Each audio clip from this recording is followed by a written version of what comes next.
நீர்க்கட்டு அந்த மாதிரியெல்லாம் இல்லை. ஆனால் ஏற்கனவே ஃபர்ஸ்ட் ஒரு டைம் இருந்து ஆப்ரேஷன் பண்ணிருக்கீங்க இல்லையா? Yes doctor. அதுக்கப்புறம் 2 3 தடவை இருந்திருக்கு. ஆனால் அதெல்லாம் உங்கள் அக்கா கரெக்டாக ஹேண்டில் பண்ணியிருக்காங்க. இப்போ டயட் மெயின்டைன் பண்ணிட்டு இருக்காங்கன்னு நினைக்கிறேன். Yes doctor. ம் இப்போ அவங்க ட்ரீட்மெண்ட்ஸ் எல்லாம் எதுவும் ட்ரை பண்ணலை. எல்லாருக்குமே ட்ரீட்மெண்ட் பார்த்து தான் குழந்தையாகுதா என்ன? பாதி பேருக்கு ட்ரீட்மெண்ட் சக்ஸஸ் ஆகி குழந்தையாகுதுன்னா பாதி பேத்துக்கு கடவுளோட மிராக்கல்ஸ்னாலையும் ஆகுது இல்லம்மா.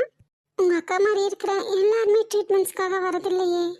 கடவுள் நம்பிக்கையோட காலம் முழுக்க காத்திருக்காங்கல்ல. அதனால எதுவுமே நம்ம கையில இல்ல, எல்லாமே கடவுள் கையில தான் இருக்கு. நம்பிக்கையா இருக்க சொல்லுங்க, கண்டிப்பா கிடைக்கும். கொஞ்சம் தள்ளி போகுமே தவிர கிடைக்காம போகாது. உங்க அக்கா முயற்சி பண்ணாம இல்லையே, முயற்சி பண்ணி தானே தோத்து போயிருக்காங்க. ஷெட்யூல் போட்டு டயட் மெயின்டைன் பண்றாங்க, யோகா தியானம் எல்லாமே பண்றாங்க.